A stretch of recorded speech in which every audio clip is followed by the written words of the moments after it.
और मरुधरा में गर्मी के तेवर और तीखे हुए, आसमान से आग बरस रही है। कई जिलों में पारा 40 के पार जा चुका है।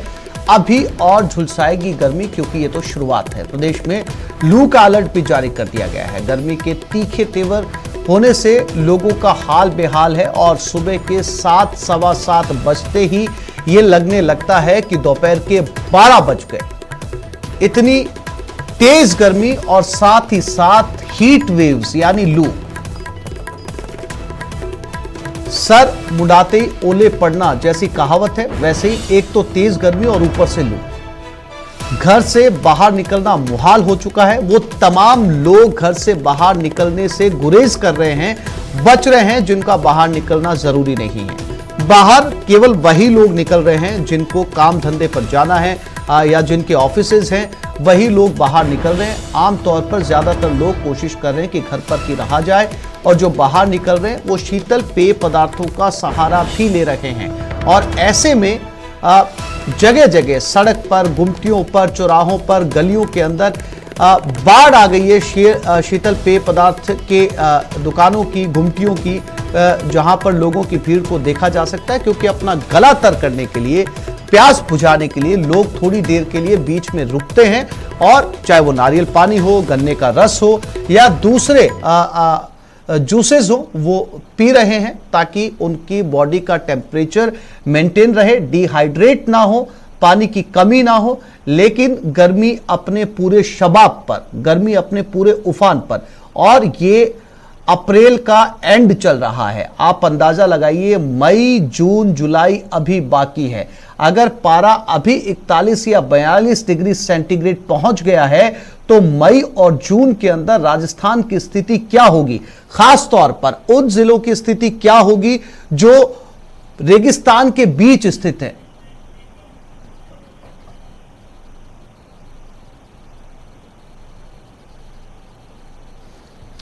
और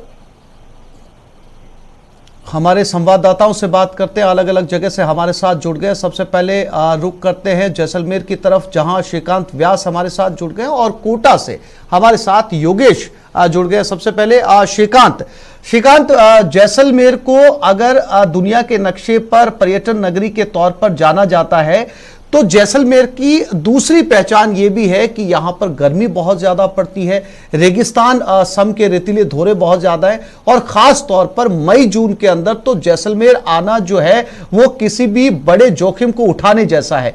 कैसी गर्मी है, क्या सड़कें वहां पर खाली हो चुकी हैं, लोगों ने घरों से बाहर निकलना बंद कर दिया है? और सबसे महत्वपूर्ण सवाल, जो दुनिया भर के पर्यटक जैसलमेर पहुंचते हैं वो भी उनकी तादाद में भी कमी आई है। श्रीकांत जी आसिफ, मैं आपको बता दूं कि लोग स्टीम बाथ के लिए पैसे खर्च करते हैं, लेकिन जैसलमेर में मार्च माह लगते ही अप्रैल में और मार्च में जो है वो फ्री का स्टीम बाथ हर किसी को मिल सकता है। इतनी गर्मी कि लोग यहाँ पर रहना तक जो है वो दुश्वार हो जाता है। कहीं ना कहीं पर्यटक जो है वो भी आना बंद हो जाते हैं। इस बार गर्मी ने अपना सितम कहीं ना कहीं जल्दी बरपाया है। मार्च में ही जो है वो गर्मी पड़ना शुरू हो चुकी थी, जिसके बाद अप्रैल में हालात और बदतर है। कहीं ना कहीं 2 दिन पहले जो तूफान आया उसने हल्की राहत तो दी थी, लेकिन वो राहत रास नहीं आ पाई, क्योंकि फिर से जो गर्मी का सितम वो और दुगनी रफ्तार से आया। कहीं ना कहीं तापमान की जो बढ़ोतरी है वो दुगनी रफ्तार से हुई है। सड़कों पर केवल इक्का दुक्का लोग जो है वो निकल रहे हैं, और सभी अपने घरों की तरफ जा रहे हैं, क्योंकि जो शहर के अंदर जाने का जो रास्ता है वहां लोग निकल रहे हैं। ऑफिस से वापस आने का रास्ता है, क्योंकि जैसे जैसे सुबह के 11:30 और 12 बजेंगे तो हो सकता है कि यहाँ पर एक भी व्यक्ति ना देखे। 10 बजे, 11 बजे और 11 बजे के बाद तो किसी का देख पाना ही मुश्किल होता है, क्योंकि सड़कें और ज्यादा शून्य होती है। यहाँ पर मैं आपको दिखाना चाहूंगा, सड़कें शून्य होने का जो क्रम है आसिफ वो शुरू हो चुका है। सुबह से ही जो है वो लोग कल सुबह घरों से निकलते हैं ताकि जो आवश्यक कार्य है वो निपटा लें, लेकिन फिर भी अगर कोई आवश्यक कार्य है तो इक्का दुक्का लोग जो है नजर आते हैं। कुछ यहाँ पर लोग हैं जो कोई अपने कार्यों के लिए निकले हैं, तो कोई जो है वो विशेष रूप से घरों से अगर बाहर भी आए वो अब यहाँ पर जो है वो छांव देखकर एक छड़ी पर बैठे हैं, जहाँ उन्हें पीने के पानी का जो प्याऊ है वो भी है। लेकिन सबसे बड़ी बात ये देखने को मिलती है कि आजकल प्याऊ जो है वो इक्का दुक्का ही मिलते हैं। पहले तो हर कोने पर जो है मटकी लगी पानी के लिए लोटा रखा मिल जाता था, लेकिन अब ऐसा नहीं होता है। पानी की एक गिलास के लिए आदमी को परेशान होना पड़ता है। और पशु पक्षियों के लिए परिंदे की भी जो है एक जुगाड़ की व्यवस्था जो है वो उन्होंने कर रखी है। ऊपर एक प्लास्टिक का एक ऐसा डिब्बा बना रखा है जिससे पशु पक्षियों को भी पानी मिले। कहीं ना कहीं मानवता अभी भी जीवित नजर आती, क्योंकि रेगिस्तान जैसा इलाका है। गर्मी जो है लोगों को परेशान करती रहती है। कुछ लोग हैं, उनसे हम बातचीत करते हैं, कैसी गर्मी जो है इन दिनों पड़ रही है, लोगों की क्या राय है, क्योंकि 2 दिन तूफान से राहत मिली थी, अभी फिर गर्मी है। किस तरह की स्थिति? गर्मी बहुत ज्यादा है, उमस जैसी आपको पता दिख रहा है, और एकदम घबराहट सी होती है। और 12 बजे के बाद सोचे जैसे बिल्कुल सन्नाटा सा हो जाता है, धूप बहुत तेज हो जाता है, सूरज तेज। अभी कल हवा से थोड़ा बहुत जरूर राहत मिली है, बाकी तो कहीं ना कहीं जो गर्मी है, कुछ और भी कहना चाहते हैं, उनसे बात करते हैं। पानी की समस्या किस तरह से? पानी की समस्या तो बहुत ही ज्यादा है। नहाने की तो जगह, पीने की जहाँ भी किल्लत सब जगह पड़ रही है। और अभी हर घंटे में आधा घंटा आदमी को जब अगर बोलता है तो उसको ज्यादा पानी का रिक्वायरमेंट रहता है, और पानी पिए और ठंडी ठंडी चीज पिए, वो बेटर है। जिस तरह से आसिफ आपने बात की थी कि गला तर करने के लिए हर कोई पानी की जो है वो दरकरार रख रहा है, तो वैसी स्थिति है। कुछ और लोग हैं, उनसे भी बात करते हैं, कैसी गर्मी इन दिनों जैसलमेर में है, कितना जो है वो ये परेशान कर रही है। आज टाइम में गर्मी इतनी है, परेशान करे जो मत पूछो। बाहर 1 बजे के बाद में तो बाहर निकलने का काम, इतनी भयंकर गर्मी पड़ रही है। हाँ ठीक है कि वहाँ चल रही है, बिल्कुल अंदाजा लगाया जा सकता है श्रीकांत साफ तौर पर कि जैसलमेर के अंदर गर्मी का क्या हाल होगा, क्योंकि पारा लगातार बढ़ रहा है, खास तौर पर रेगिस्तान के उस बेल्ट में जहां पर सरहदी जिले हैं रेगिस्तान से घिरे हुए, वहां पर टेम्परेचर बहुत ज्यादा है। प्रेमदान देथा बाड़मेर से हमारे साथ जुड़ गए, प्रेमदान के पास चलते हैं। प्रेमदान, जैसलमेर और बाड़मेर में बहुत ज्यादा फासला है नहीं। बाड़मेर की भी अगर बात की जाए तो वही रेगिस्तान से घिरा हुआ जिला, और हमेशा की तरह बहुत ज्यादा टेम्परेचर। कैसे जो है वो लोग इस समय जो है वो बाहर निकल रहे हैं, या फिर लोगों ने बहुत जरूरी होने पर ही बाहर निकलने का फैसला किया है? किस तरीके का असर जो है वो बाड़मेर के जनजीवन पर अभी पड़ा है? प्रेमदान। देखिए आसिफ, मैं आपको बताना चाहूंगा कि ये बात एकदम साफ तौर से है कि जो हीट चल रहा है बाड़मेर के अंदर, कल की मैं बात करूं, कल ही टेम्परेचर जो था वो 44 डिग्री को क्रॉस कर गया था। आने वाले दिनों में जो मौसम विभाग की चेतावनी है उसमें साफ तौर से है कि 48 डिग्री तक टेम्परेचर जा सकता है। ऐसे में आम लोग जो है वो सुबह सुबह घरों से बाहर निकल के अपने जरूरी जो रोजमर्रा के काम है उनको करके दोपहर होने से पहले वो घरों के अंदर पहुंच जाते हैं, ताकि वो इस हीट वेव से बच सके। लोग देख सकते हैं, मैं बहुत व्यस्त बाड़मेर के कलेक्ट्रेट के अंदर खड़ा हूं, लेकिन यहाँ पर भी इक्के दुक्के लोग जिनके बहुत जरूरी काम है वो लोग यहाँ पर पहुंचे हैं। तो ऐसे में कह सकते हैं गर्मी बहुत ज्यादा तन झुलसाने वाली है, लोग इससे बहुत ज्यादा परेशान हैं, और इससे बचने के जो उपाय हो सकते हैं, लोग गर्मी में बाहर निकलने की परहेज कर रहे हैं। साथ ही साथ सबसे बड़ी बात यह है कि गर्मी से बचने के लिए जो पेय पदार्थ है इसके ऊपर निर्भर रह रहे हैं, और लोग घरों से बाहर निकलने में बहुत ज्यादा जरूरी होने पर ही बाहर निकल पा रहे हैं। ऐसे में सबसे ज्यादा जो दिक्कत आ रही है वो दिक्कत ये आ रही है कि जहां ग्रामीण इलाके हैं, जहां पर पानी की समस्या है, वहां के लोगों के लिए अपने आप में बहुत ज्यादा समस्या है। साथ ही साथ जो वन्य जीव जंतु है उनके लिए पानी की बहुत ज्यादा समस्या है, क्योंकि इस हीट वेव में और पानी की बहुत ज्यादा खपत रहती है, और वहां पर पानी की नहीं उपस्थिति होने के कारण वन्य जो जीव जंतु है उनके ऊपर भी दुष्प्रभाव पड़ रहा है। साथ में आम लोग जो है उनकी दिनचर्या पर खासा असर पड़ रहा है, क्योंकि सुबह सुबह लोग अपने घरों से बाहर निकलते हैं, दोपहर के समय में घरों में दुबक जाते हैं। जी आसिफ।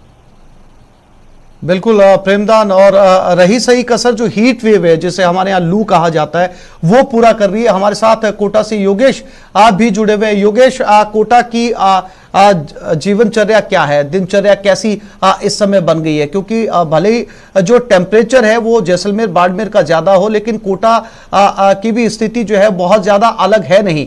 गर्मी का प्रकोप वहां भी ज्यादा है, और साथ ही साथ लू का असर भी देखा जा सकता है। तो क्या कोटा भी जो है वो सुबह बाहर निकलता है और दोपहर से पहले घरों में चला जाता है? योगेश।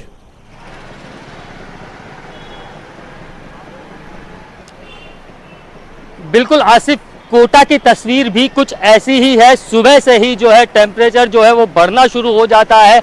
सुबह 8 बजे से ही जो सूर्य देवता है उनका प्रकोप शहर पर चलने लगता है, बढ़ने लगता है।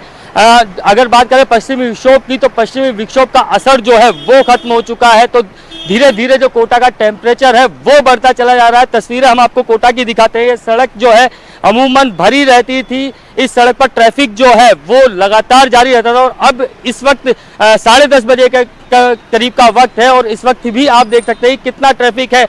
जो लोग हैं वो सिर्फ वो लोग घर से निकल रहे हैं जिनका कार्य ज्यादा बेहद जरूरी है और जिन लोगों को ज्यादा जरूरी काम नहीं है वो घर पर ही रहकर अपना समय बिता रहे हैं। साथ ही आपको बता दें कि जो लोग बाहर निकल भी रहे हैं वो भी पूरी तैयारी से निकल रहे हैं, गर्मी से बचाव के हिसाब से निकल रहे हैं ताकि गर्मी से खुद को बचाया जा सके। साथ ही जो शीतल पेय है उनका सहारा यहाँ निकलते वक्त ले रहे हैं क्योंकि गर्मी इतनी बढ़ रही है और जैसे जैसे ये तापमान जो है वो दिन बढ़ता है, तापमान बढ़ता चला जाता है। अभी अगर बात करें कोटा के तापमान की तो कोटा का तापमान 42 से 44 डिग्री के बीच दोपहर के वक्त हो जाता है। ज्यादातर लोग जो हैं वो 12 से 1 बजे तक ही अपना काम करते हैं और उसके बाद घरों का रुख कर लेते हैं। बाद में शाम के वक्त क्योंकि तापमान जो है उसमें 1-2 डिग्री की गिरावट होती है तो शाम के वक्त निकलकर अपना काम करते हैं। हालांकि मजबूरी है कई लोगों की कि गर्मी में निकलना ही पड़ेगा तो वो पूरे इंतजामों के साथ निकल रहे हैं और अपना कार्य कर रहे हैं, लेकिन जो गर्मी है कहीं ना कहीं वो आगे वक्त जैसे जैसे निकलेगा उस वक्त गर्मी बढ़ने ही वाली है और इसी के साथ साथ जो कोटा की जनता है वो गर्मी से बेहद परेशान है और राहत तलाश रही है। आसिफ बिल्कुल, और अब करौली की तरफ रुख कर लेते हैं। धर्मेंद्र हमारे साथ करौली से जुड़ गए। कमोबेश करौली की भी धर्मेंद्र वही स्थिति है जो बाड़मेर, जैसलमेर या फिर कोटा की है। टेम्परेचर में 1 या 2 डिग्री से बहुत ज्यादा फर्क है नहीं, तो क्या तस्वीरें करौली की कमोबेश गर्मी से लोग वहां पर भी जो है वैसे ही जूझ रहे जैसे जैसलमेर या बाड़मेर में जूझ रहे?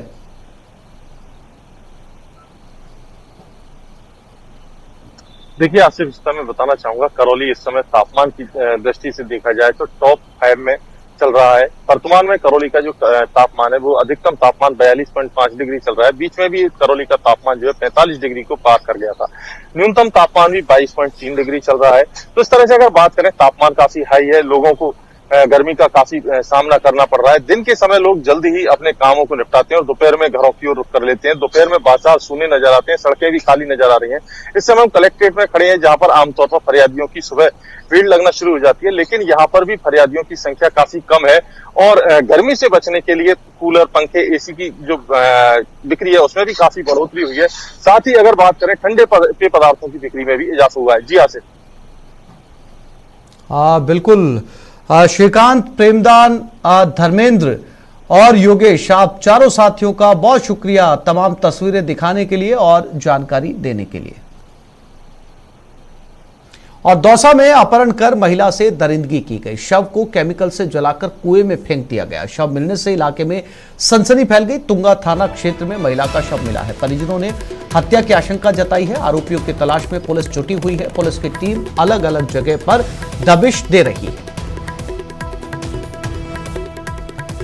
तो दौसा में अपहरण कर महिला के साथ दरिंदगी की गई। शव को उठाकर कुएं में फेंक दिया गया। केमिकल से शव को जलाया गया ताकि महिला के शव की पहचान ना हो पाए, इसलिए केमिकल छिड़का गया और कुएं में फेंक दिया गया। तो महिला के साथ ये दरिंदगी का मामला। शव मिलने से इलाके में सनसनी फैल गई है। फिलहाल पुलिस जानकारी जुटा रही है कि इस महिला के साथ आखिर हुआ क्या था और आरोपी कौन थे। अब साहब इसका ये बस्सी से बस में बैठ के सोंदड़ तक आ गई। फिर CCTV कैमरा में जो फुटेज आओ ना उमें सोंदड़ आके उतर गई बच्ची और सोंदड़ से फिर कोई गाड़ी है एक, तो उस गाड़ी में बैठाई है, वहाँ से गायब है, घर पहुँची नहीं है गोपालपुरा। कहाँ डेड बॉडी कहाँ मिली? डेड बॉडी पुलिस के अनुसार ये वहाँ है गुड्डा लालगढ़ के पास गुड्डा में कुएं में। देखिए 24 तारीख को एक MPR दर्ज हुई थी थाने में, तो उसकी तलाश के बाद में जो पुलिस ने इस महिला है बादाम, इसकी तलाश के बाद में इसको एक कुएं में डेड बॉडी को रिकवर की है और इस संबंध में जो आपराधिक अभियोग दर्ज करके और अनुसंधान किया जा रहा है। जैसी सूरत होगी कार्रवाई होगी।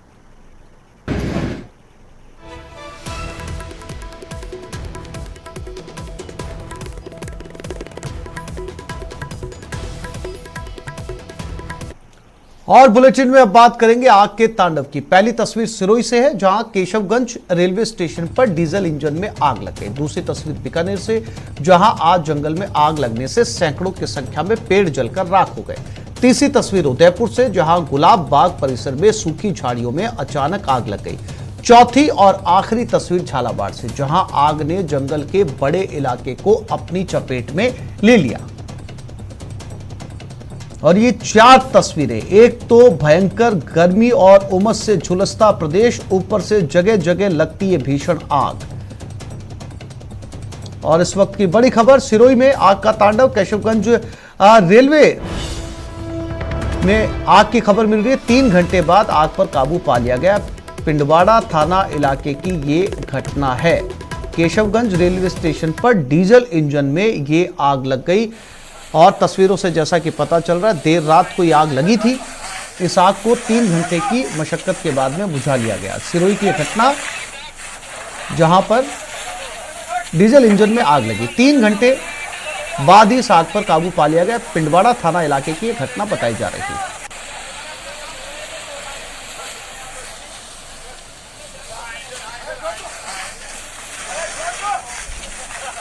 बीकानेर में बज्जू के चारणवाला ब्रांच क्षेत्र में आज जंगल में आग लगने से सैकड़ों की संख्या में पेड़ जलकर राख हो गए। आरडी 37 से आरडी 40 के मध्य वन विभाग के जंगल में आग लग गई। आग लगने से सफेदा, रोहिड़ा, खेजड़ी, किंकर के करीब 500 पेड़ जल गए। घटना की सूचना मिलते ही वन विभाग की टीम मौके पर पहुंची और आग बुझाने की कोशिशें शुरू कर दी। बीकानेर से दमकल को भी मौके के लिए रवाना किया गया, लेकिन दमकल के पहुंचने से पहले आग पर काबू पा लिया गया। फिलहाल आग लगने के कारणों का पता नहीं चल पाया है।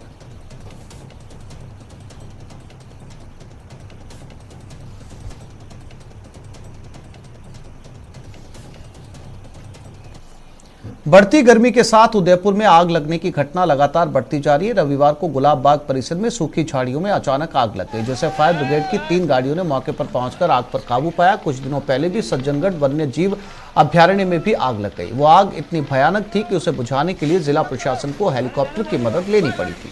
वहीं 2 दिन पहले भी प्रताप गौरव केंद्र के पीछे पहाड़ियों पर आग लग गई थी।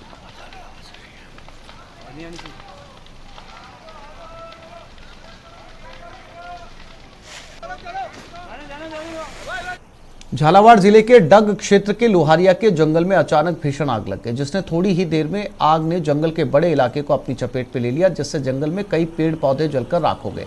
आग की सूचना मिलते डग से पुलिस और प्रशासन के अधिकारी भी मौके पर पहुंचे और दमकल को सूचना दी। बाद में मौके पर भवानी मंडी, पिड़ावा और भैंसोदा मंडी से दमकल की गाड़ियां मौके पर पहुंची और आग को बुझाने की कोशिश की।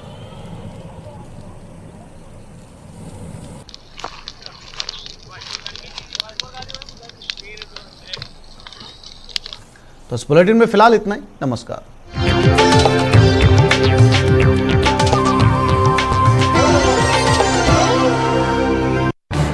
इस न्यूज हेडलाइंस के प्रायोजक पेट सफा